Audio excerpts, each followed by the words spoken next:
సర్వోన్నతుడైనా యేసు స్వరం,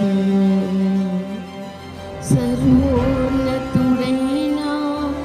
యేసు స్వరం. సామెతలు 8:23 చూడండి. 22వ వచనం నుంచి చదవండి. పూర్వకాలమందు తన సృష్టి ఆరంభమున తన కార్యములలో ప్రథమమైన దానిగా యెహోవా నన్ను కలుగజేసెను. అనాది కాలం మొదలుకొని మొదటి నుండి భూమి ఉత్పత్తి అయిన కాలమునకు పూర్వము నేను నియమింపబడుతుంది. ప్రవాహ జలములు లేనప్పుడు, నీళ్లతో నిండిన ఊటలు లేనప్పుడు నేను పుట్టితిని. పర్వతములు స్థాపింపబడక మునుపు, కొండలు పుట్టక మునుపు, భూమిని దాని మైదానములు ఆయన చేయక మునుపు, అంటే తండ్రి దేవుడు చేయక మునుపు, నేల మట్టిని రవంతయు సృష్టింపక మునుపు నేను పుట్టితిని. ఆయన ఆకాశ విశాలమును స్థిరపరిచినప్పుడు, మహాజలముల మీద మండలమును నిర్ణయించినప్పుడు నేను అక్కడ ఉంటిని. ఆయన పైన ఆకాశంను స్థిరపరిచినప్పుడు, జలధారులను ఆయన బిగించినప్పుడు, జలములు తన సరిహద్దులు మేరకుండినట్లు ఆయన సముద్రమునకు పొలిమేరను ఏర్పరిచినప్పుడు, భూమి యొక్క పునాదులను నిర్ణయించినప్పుడు, నేను ఆయన యుద్ధ ప్రధాన శిల్పిని అనుదినము సంతోషించుచు నిత్యము ఆయన సన్నిధిని ఆనందించుచుంటిని. చదవండి ఇంకో వచనం కూడా 31 వరకు. ఆయన కలుగు చేసిన పరలోకమును బట్టి సంతోషించుచు నరులను చూసి ఆనందించుంటేనే దేవుని స్తోత్రములు గాక. ఈ మాటలు ఎవరైనా మరి ప్రభువైన యేసుక్రీస్తు వారు అనమాట అండి. ఆయన అంటే ఎవరు? సైన్యములకు అధిపతి యెహోవా అని ఆయనకు పేరు. ఆయన తండ్రి అయిన దేవుడు అనమాట. తండ్రి దగ్గర ఏం చేస్తున్నారంట? చూడ పూర్వకాలమందు తన సృష్టి ఆరంభమున తన కార్యములన్నిటిలో ప్రథమమైన దానిగా యెహోవా నన్ను కలుగజేసెను. ఎవరా ప్రథమమైన వారు? ప్రభువైన యేసుక్రీస్తు వారు. ఎందుకనంటే ఆయన నోరు ఓపెన్ చేసి తన వాక్కుగా ఆయన్ని సృజించారు. మొట్టమొదటిగా దేవుడి దగ్గర ఉద్భవించింది ఎవరంటే ప్రభువైన యేసుక్రీస్తు. అందుకనే ప్రియ కుమారుడు, ఆయన నా ప్రియ కుమారుడు. ఆయన ఉద్భవించిన వెంటనే అప్పుడు తండ్రి కుమార పరిశుద్ధాత్మ కలిపి ఈ సృష్టిని ఏం చేశారంటే క్రమపరిచారు అనమాట అండి. అందుకని అన్నాడు ప్రధాన శిల్పి అంటే చీఫ్ ఇంజనీర్ ఆయనే అనమాట. ఆయన ముగ్గురు కూడా మరి వాళ్ళందరూ కలిపి ఈ సృష్టిని ఏం చేశారంటే మన కొరకు ఒక క్రమంలోనికి తీసుకొచ్చారు. దేవుని స్తోత్రములుగా. ఎందుకనంటే ఆయన ప్రియ బిడ్డలుగా మనం సృజించారు, మనం ఉండటానికి సృజించారు. ఇది అంత పకడ్బందీగా చేశారు. ఇదిగో భూమిని చదవండి. భూమి అనాది కాలం మొదలుకొని మొదటి నుండి భూమి ఉత్పత్తి అయిన కాలం పూర్వము నేను నియమింపబడితిని. ప్రవాహ జలములు లేనప్పుడు, నీళ్లతో నిండిన ఊటలు లేనప్పుడు నేను పుట్టితిని. పర్వతములు స్థాపింపమునుపు, కొండలు పుట్టక మునుపు, భూమిని దాని మైదానములను ఆయన చేయక మునుపు, నేల మట్టిని రవంతయు సృష్టింపక మునుపు నేను పుట్టితిని. యేసుక్రీస్తు ఈయన చేస్తానంట దేవుడి దగ్గర ప్రధాన శిల్పిగా ఉండి మరి ఆయన ఆనందిస్తూ ఉన్నారు. నేను ప్రధాన శిల్పినై 30 నేను ఆయన ప్రధాన శిల్పిని అనుదినము సంతోషించుచు నిత్యము ఆయన సన్నిధిని ఆనందించుంటాను. కుమారుని యొక్క సాక్ష్యం ఇది. తండ్రిని దేవుని సన్నిధిలో ఆనందిస్తున్నా. రక్షకుడైన దేవుని తల్లి సాక్ష్యం ఏంటంటే నా ఆత్మ నా రక్షకుడైన దేవుని యందు ఆనందించు. లేడీస్ ఒకసారి ఆలోచించండి, ఆమె కూడా ఒక స్త్రీయే. ఆమెకి బహుశా ఒక 22 సంవత్సరాలు అనుకుందామండి. నిజానికి ఆమె ఆనందం అంటే ఈ భూలోకంలో ఏమేమి షోలు ఉన్నాయో వాటిల్లో ఆనందించడం. ఈ రోజున ప్రతి స్త్రీ దేని ఎందు ఆనందిస్తున్నారంటే కొత్త సామాన్లు కొనుక్కోవటంలో, లేకపోతే ఇంకా సంపాదించుకోవటంలో, ఇంకా లేకపోతే పెళ్ళిళ్ళకి పేరెంటాలకు వెళ్ళటంలో, షాపింగ్ చేయటంలో సంతోషించే వాళ్ళు ఉన్నారు ఎక్కువ. దాంట్లో ఆనందం, ఒక సంతోషం అయిపోయింది, హ్యాపీ. కానీ మరి ప్రభు యొక్క తల్లి అయిన మరియమ్మ గారు ఏమని సాక్షిస్తుంటే నా ఆత్మ నా రక్షకుడైన దేవుని యందు ఆనందించున్నది. దేవుని స్తోత్రములుగా. మన ఆనందం దేంట్లో ఉంది, మనం దేని యందు ఆనందిస్తున్నాం అనేది మనం ఒక్కసారి మనం గమనించుకోవాలన్నమాట. అంతేకాదు ఒకవేళ ఆనందిస్తున్నామా అసలు చింతిస్తున్నామా? అసలు చింతిస్తున్నామా ఆనందిస్తున్నాం? ఆనందం ఇస్తే కనుక దేంట్లో ఆనందిస్తున్నాం? ఇది మనం ఎలిజబెత్ అమ్మగారు కూడా అంటుంది. ఇప్పుడు ఏం చేస్తున్నారంటే దేవుణ్ణి ఆ వెంటనే చూసిన వెంటనే గర్భంలో శిశువు గొంతులేస్తుంది. అంటే పిండంగా ఉన్న ఆ ప్రవక్త కూడా ఏం చేస్తారంటే దేవుని యందు ఆనందిస్తున్నారు, దేవుని యందు సంతోషిస్తున్నారు. దేవుని స్తోత్రంగా ప్రభువైన యేసుక్రీస్తు వారు అన్నారు, నేను ఆయన సన్నిధిని ఆనందించుంటుంది. నెక్స్ట్ ఏమంటారంటే ఆయన చేసిన పరలోకమును బట్టి సంతోషించుచు నరులను చూచి ఆనందించు. ఎందుకు ఆనందిస్తున్నారండి ఒకసారి చూడండి. మన పిల్లలకి అన్న వెంటనే ఇక తల్లి ఆనందం అంతే ఎక్కడ ఉంటుంది, పిల్లలు చూసుకునే ఇంటిలి పద ఆనందం వాళ్ళు. ముఖ్యంగా ఇంకా తల్లి ఇక ముద్దులాడుకుంటూ ఆనందిస్తూ ఉంటుంది. మనం కూడా అంతే ఆయన సన్నిధిలో ఏం చేశారంటే మనం సృజించారు. ఎందుకు ఇప్పుడు భూమి మీద మన పిల్లల్ని పెట్టాము, మన పిల్లల్ని చూసుకుని అనేసి అంటే వాళ్ళు మనల్ని స్తుతిస్తారు, పెరిగి పెద్ద అవుతారు, మనల్ని స్తుతిస్తారు, కనపరుస్తారు అని ఆశతో ఏం చేస్తారు, నరులను చూచి ఆనందించుంటుంది. మొదటి సాక్ష్యం ఇస్తున్నాడు. ఇప్పుడు కూడా ఆయన మనల్ని బట్టి ఆనందిస్తారు. ఆయనకున్న ఒకే ఒక్క సంతోషం ఏంటంటే ఇందుకో ఈ ప్రజలు నన్ను తప్పకుండా స్థుతిస్తారు అని ఆశ. అందుకనే ఏంటయ్యా కాపు లేదు, ఏం లేదు, పర్వాలేదు, ఇంకొక 1 year, ఇంకొక 1 year they will yield the fruits. తప్పకుండా స్థుతిస్తారు, నన్ను స్థుతిస్తారు. నేను నా పిల్లలు కదా, నేను చూస్తాను, ఏదో చేస్తాను. దేవుని స్తోత్రం. That confidence Jesus have. నరులను చూచి ఏమండి తల్లి మరియమ్మ గారు ఏమంటున్నారు, నా ఆత్మ రక్షకుడైన దేవుని చూచి తండ్రి అయిన దేవుడు ఏమంటున్నారు, ఇదిగో నా ప్రియ కుమారుడు ఈయన యందు నేను ఆనందించాను. ఎంత సంతోషపడుతున్నాడో తండ్రిని. మరి ప్రభువైన యేసుక్రీస్తు వారు ఏమన్నారు, నరులను చూచి. మరి మనం సంతోషపడుతున్నాం ప్రభుని, మనం దేంట్లో ఆనందిస్తున్నాం. ఇంకా మన సమస్యలు బట్టే అసలు ఎన్ని ఇచ్చినా కూడా అన్నీ ఉన్న వాటిని బట్టి థ్యాంక్స్ చెప్తూ వాటిని బట్టి సంతోషిస్తున్నామా, లేకపోతే లోక సంబంధమైన వాటిని బట్టి సంతోషిస్తున్నామా?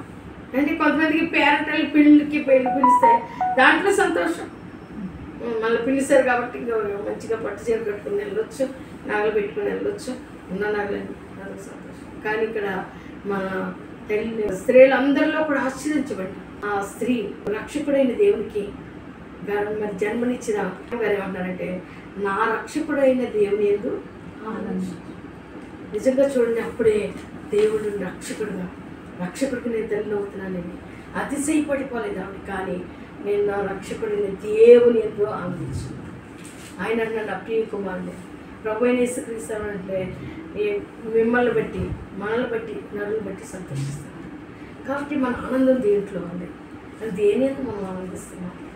ఈ లోక సంగతుల గురించి ఆనందిస్తున్నామా, లేకపోతే దేవుడు మనకు చేసిన ఈ గొప్ప వేలుని బట్టి మనల్ని ఆయన రూపంలో మనం సృజించి ఈ భూమి మీద మనల్ని చాలా బ్యూటిఫుల్గా భూమి అంతటిని ఏర్పాటు చేశారు అన్నారు కదండి.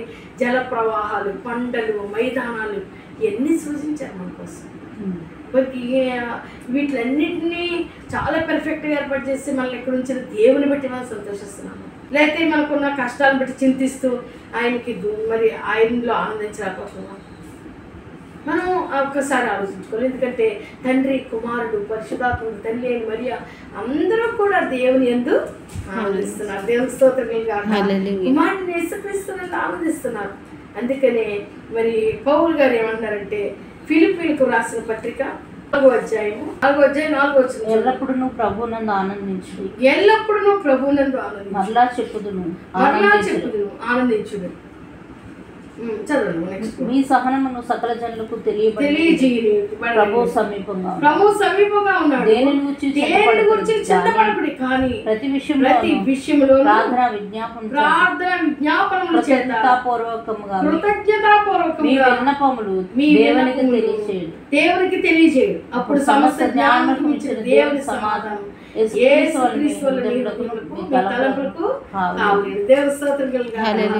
ఈ సమాధానం కావాలంటే, ఈ శాంతి కావాలంటే, ఈ గొప్ప మరి నెమ్మది మనకి కావాలని అంటే మనం ఎవరు ఆనందించాలంటే ప్రభువునందు ఆనందించండి. ఎల్లప్పుడూ ప్రభువునందు ఆనందించు. ఏంటి మన ప్రభు ఆకాశాన్ని సృజించిన దేవుడు, భూమిని సృజించిన దేవుడు, మనల్ని సృజించిన దేవుడు, అసలు భూమిని నివాసయోగ్యం చేసి మనం పెట్టిన దేవుడు. ఆయన సమస్తానికి కూడా ఆయన అధిపతిగా ఉన్న సమస్తమైన కంట్రోల్. కాబట్టి మనకున్న సమస్యలు బట్టి చింతించడం కాదు, ప్రభువులో ఆనందించడం. హల్లెలూయా. ఆయన ఏందో ఆనందిస్తూ ఉండి ఆయన చేసిన మేళ్ళు అన్నిటికీ కృతజ్ఞతలు చెప్తా ఉన్నాం అనుకోండి. థ్యాంక్ యూ థ్యాంక్ యూ దాన్ని గుర్తు చేసుకుని అన్నీ గుర్తు చేసుకుని చేస్తూ ఉన్నాం అనుకోండి. చెప్తా ఉంటే ఎంత సంతోషిస్తాం. ఆయనలో ఆనందిస్తూ ఉండేటప్పటికి ఏమవుతుందంటే మనకి చూడండి, అప్పుడు సమస్త జ్ఞానమునకు మించిన దేవుని సమాధానం యేసు క్రీస్తు వలన మీ హృదయములకు మీ తలపులకు కావాలి.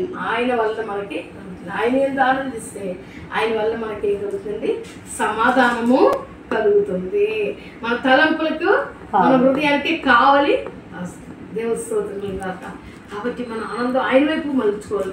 Turn your joy, turn your sorrow into joy towards Christ. మనకు ఆయన ఉన్నాడు, ఆయన ఉన్నాడు అనే ఒక అనుభవంలోకి ఎప్పుడో చేస్తామంటే ఆయనతో గడిపి మరి రక్షణ అనుభవం పరిశుద్ధాత్మ పొందుకుని కొద్ది ఇంకా మీకు ప్రపంచం వేరు, మనం వేరు. అయ్యేం మనకు అర్థం కాదు, మన భాష వాళ్ళకే అర్థం కాదు, మన పోకడ వాళ్ళకి అర్థం కాదు, వాళ్ళ పోకడ మనకే అంత డిఫరెన్స్ మనకి వస్తూ ఉంటుంది. దేవుని స్తోత్రం కాక. అందుకని ప్రభువైన దేవుడు ఏమంటున్నారంటే దావీదు కీర్తన 2లో ఒక మాట చూడండి 11వ వచనం చదువు. భూపతులార బోధనందుడి భయభక్తులు కలిగి యెహోవాను సేవించుడి, గడగడ వణుకుచూ సంతోషించుడి. ఆయన కోపం త్వరగా రగులుకును, కుమారుని ముద్దు పెట్టుకుని లేని ఎడ్ల ఆయన కోపించును. అప్పుడు మీరు త్రోవ తప్పి నశించదురు, ఆయన ఆశ్రయించి వారందరూ ధన్యులు. దేవుని స్తోత్రం. భయభక్తులు కలిగి యెహోవాను సేవించుడి, గడగడ వణుకుచూ సంతోషించు. గడగడ వణుకుచూ సంతోషాన్ని సన్నిధిలో సంతోషించాలి వణుకుతూ. ఆయన కోపం త్వరగా రగులుకును, కుమారుని ముద్దు పెట్టుకునండి. ఏం చేయమంటున్నారండి? కుమారుని ముద్దు పెట్టుకుని లేని ఆయన కోపించినప్పుడు మీరు త్రోవ తప్పి నశించారు. ఆయన ఆశ్రయించి వారందరూ దేవుళ్ళు ఆనందించడం, దేవుళ్ళు సంతోషించడం, గడగడా ఉణుకుచు ఆయన సన్నిధిలో సంతోషించడం. దేవుళ్ళు ఆనందించడం ఎప్పుడైతే చేస్తామో మనం ప్రభువులు ఆనందించడం. ఆ స్థితికి చేరుకోవాలని అంటే మొట్టమొదటి ఆయనతో మనం గడిపే స్థితిలోకి ఏది పట్టదనమాట. అంత తిడతా ఉంటారు. దేవుళ్ళలో ఉన్న వాళ్ళు ఎక్కువగా ఆయనలో ఆనందిస్తూ ఉంటారు. మరి ఏమవుతుందంటే ఏంట్రా బాబు వీడు ఎప్పుడు ఎలాగా దేవుడు దేవుడు అంటారేంటి అంటూ ఉంటారు. పరంజ్యోతి గారు ఉండేవాడు, చనిపోయారు, లాజర్స్ గారు. ఆయన అంటూ ఉంటాడు, నాకు పట్టిన పిచ్చి మీకు కూడా పట్టాలి. ఆయన కూడా ప్రతి ఒక్కళ్ళనండి పరిశుద్ధాత్మ పొందుకుని అనుభవం పొందుకున్న తర్వాత ఇక మామూలుగా ఉండదు అనమాట. మొదట్లో అంత పిచ్చిలో ఉంటా ఉండేవాడిని. నీకు పిచ్చి పట్టిందిరా బాబు అని అంటా ఉండి, ఇప్పుడు దేవుడు పిచ్చి పట్టింది అని. అవును, నాకు పిచ్చే పట్టింది, నాకు పట్టిన పిచ్చి అందరికీ కూడా పట్టాలని నేను కోరుకుంటున్నాను అనేసి సాక్ష్యం ఇస్తాను. దేవుని యొక్క ఆత్మ రక్షణ అనుభవం, పరిశుద్ధాత్మ విషయం ఇవన్నీ పొందుకున్న వాళ్ళ యొక్క సాక్ష్యం ఒక్కటాగానే ఉంటుంది, ఒక్క విధంగా ఉంటుంది. మనం దేవుని యందు ఆనందించే విధంగా తండ్రి అయిన దేవుడు కుమారుని గురించి ఆనందిస్తూ చెప్తాడు, ఈయన యందు నేను ఆనందించిన, ఈయన మాట వినుడి, కుమారుని ముద్దు పెట్టుకునండి. కాబట్టి ప్రభువునందు ఆనందించడు. ఎల్లప్పుడూ చెప్పుదురు ప్రభువునందు ఆనందించుడి. దేని గురించి మీరు చింతపడరు కానీ ప్రతి విషయంలో కృతజ్ఞత స్తుతులు చెల్లించు. మరి కృతజ్ఞతాపూర్వకంగా మీ విన్నపములను తెలియచేయండి. అప్పుడు సమస్త జ్ఞాపకం సమాధానం, దేవుని యొక్క సమాధానం యేసు క్రీస్తు వల్ల మీ హృదయములకు కావాలి. దేవుని వల్ల సమాధానం పొందుకుంటాం. కాబట్టి దేవుని గురించిన అనుభవ జ్ఞానం మనం కలిగి ఉండాలి. దేవుని స్తోత్రం అది మాత్రమే. కాబట్టి లార్డ్షిప్ ఈజ్ లార్డ్షిప్, ఆయన యొక్క ప్రభుత్వం, అధికారం, ఆయన గొప్పతనాన్ని మనం అనుభవించినప్పుడు మనం ఏం చేస్తామంటే మనం కూడా ప్రభువా నా ప్రభువా తోమాడినాడు, నేను ఏళ్ళు పెట్టుకుని చూస్తాను, ప్రభు వచ్చాను కమాన్ తోమ, అంతే ఆయన లార్డ్షిప్ కనపడింది. నా ప్రభువా ఎప్పుడైతే మనం ఆయన రివీల్ చేస్తాడు, ఆయన రివీల్ చేశాడా మనం తట్టుకోలేము అనమాట. అందుకని ప్రభువా అని, అందుకని విన్నదాన్ని బట్టి కాదు, అక్కడ వెలుగు, గొప్ప వెలుగు కలిగిన అపొస్తలుల కార్యములు మనం ఒకసారి చూద్దాం. చూడండి 9వ అధ్యాయంలో. అతడు ప్రయాణం చేయుచు దమస్కు దగ్గరకు వచ్చినప్పుడు అకస్మాత్తుగా ఆకాశం నుండి ఒక వెలుగు అతని చుట్టూ ప్రకాశించింది. అప్పుడు అతడు నేల మీద పడి, సౌలా సౌలా, నీ వేళ నన్ను హింసించుచున్నావని తనతో ఒక స్వరము పలుకుట వినెను. ప్రభువా నీవెవడవని అతడు అడగగా ఆయన, నీవు హింసించుచున్న యేసును. వెలుగు, గొప్ప వెలుగు అటు సరౌండ్ చేస్తుంది, భయం వేస్తుంది, కింద పడిపోయాను. లేకపోతే ఆ గొప్ప వెలుగు నడిపించిన అనుభవంలో నుంచి పుట్టిన పలుకది ప్రభు యొక్క మహిమను, ఆ గొప్పతనాన్ని మనం యాక్సెప్ట్ చేస్తూ మనం అంటాం. కాబట్టి మనం ప్రభువు నందు ఆనందించడం, తండ్రి ఆనందిస్తున్నాడు, తల్లి అయినా మరీ ఆనందిస్తుంది. అంతేకాదు గర్భస్థ శిశువు అయిన మొదటి వచ్చిన అధ్యాయంలోనే చదవండి, లూకాసు వార్త. గర్భస్థ శిశువు అయిన ప్రవక్త కూడా ఏం చేస్తాడంటే ప్రభువునందు ఆనందిస్తూ గంతులు వేశాడంటే. ఎలిజబెత్ మరియ యొక్క వందన వచనం వినగానే ఆమె గర్భంలో శిశువు గంతులు వేశాను. అంతటా ఎలిజబెత్ పరిశుద్ధాత్మతో నిండుకున్నదే బిగ్గరగా ఇట్లనెను, స్త్రీలలో నీవు ఆశీర్వదింపబడిన దానవు, నీ గర్భఫలమును ఆశీర్వదింపబడును. నా ప్రభు తల్లి నా యొద్దకు వచ్చి నాకు ఎలాగూ ప్రాప్తించాను. నా ప్రభువు తల్లి, ప్రభువు అని ఒప్పుకుంటుంది ఆవిడ కూడా, నా ప్రభు తల్లి నా యొద్దకు వచ్చి నాకు ఎలా ప్రాప్తించాను.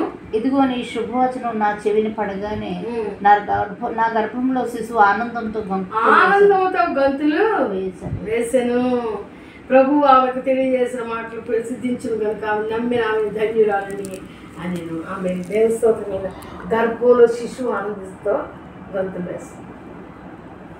దేవుణ్ణి నా ప్రభువుగా, ఆ ప్రభువు యొక్క తల్లి వందన వచ్చిన చెప్పగానే ఆయన యొక్క ఉనికిని చూసి గర్భస్థ శిశువు అంటే ప్రవక్త అన్నమాట ఆనందంతో గంతులు వేస్తుంది. శిశువు దగ్గర నుంచి దేవుని స్తోత్రం కలుగుగాక.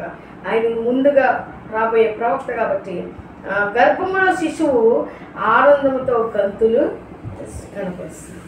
కాబట్టి మన ప్రభువు నందు ఆనందించే వాళ్ళగా ఉన్నప్పుడు ఏమవుతుందంటే దేవుని యొక్క సమాధానం మనలో ఆవరిస్తుంది, మన హృదయానికి కావలి ఉంటుంది, మన చింత యావత్తు కూడా తొలగిపోతుంది. యాకోబు పత్రిక, పేతురు గారు రాసిన పత్రిక అక్కడ చూడండి, మొదటి పత్రిక 5వ అధ్యాయము 6-7 వచ్చిన చదువులము.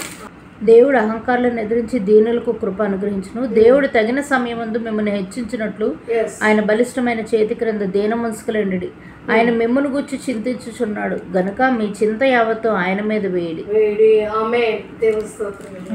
చింతించున్నాడు ఆయన ఎందుకు ఆనందించడం మొదలు పెడితే every problem will be solve. Hallelujah. ఎందుకంటే తండ్రి దేవుడు ఆనందిస్తూ ఆయన మాట వినండి అని చెప్తున్నాడు. కాబట్టి ఆయన ముద్దు పెట్టుకుంటూ ఆయన ఎందుకు ఆనందిస్తూ ఆయన పొగుడుతూ కనపడుతూ ఆయనలో మనం ఆనందం పొందుతున్నప్పుడు ఎల్లప్పుడూ కూడా ఎప్పుడు రిజాయిస్ ఆనందాన్ని మనం పొందుతున్నప్పుడు ఆటోమేటిక్గా దేవుని యొక్క సమాధానం మనల్ని ఆవరిస్తుంది. అన్నిటికీ కృతజ్ఞతాపూర్వకంగా స్తుతులు చెల్లించండి. మనకు చేసిన మేలుని గుర్తు చేసుకుంటే మన జీవితకాలం కూడా సరిపోదండి. అసలు ఎన్ని మేలు మన గర్భంలో పుట్టింది మొదలుకొని నేల మీద పడ్డది మొదలుకొని వారికి ఎత్తుకొని వస్తున్నాం. దానికి థ్యాంక్స్ చెప్పరా? మరి ఎందుకు మనకి పీల్చుని గాలి కొరకు థ్యాంక్స్ చెప్పొద్దా? మనకి ఇస్తున్న ఈ ఎండ కొరకు వాన కొరకు థ్యాంక్స్ చెప్పొద్దా? మనకి ఇచ్చిన ప్రతి ఈవిని బట్టి మనకు థ్యాంక్స్ రోజు చెప్పాల్సి చెప్తా ఉండేది. అప్పటికి అదే ఆనందంగా మారిపోతుంది. దేవుని స్తోత్రం. మనం అడిగితే మనం ఏమి దొర్లి ఏమి పొందుకోరా, ఆయన అలాగా మన జీవితంతో పాటు మనకి ఇవన్నీ ఇచ్చేసాడు ఆయన. కాబట్టి మనకి చేసేది ఏమి ఆయన మనల్ని చూసే కాబట్టి మనం ఆయన ఎందుకు ఆనందిస్తూ సమస్య విషయానికి మనం అన్నిటి విషయంలో మనం చేసే మేలు విషయంలో మొరపెట్టుకుంటూ ఉన్నప్పుడు లేదా ఆనందిస్తూ ఆయన కనపరుస్తున్నప్పుడు మన ప్రతి చింత కూడా ఆయన తీర్చే దేవుడు. ఆయన మన గురించి చింతించున్నాడు. నేను నరులను చూచి ఆనందిస్తున్నాడు. మన వైపు ఆయన చూపను బట్టి ఆయన ఆనందిస్తూ మన గురించి ఆయన చింతిస్తూ ఉన్నాడు. కాబట్టి ఆయనలో ఆనందించి ప్రతి చింత నుండి మనం విడుదల పొంది గొప్ప శాంతి సమాధానం పొందుకోవడానికి దేవుడు మనకు సహాయం చేయాలి.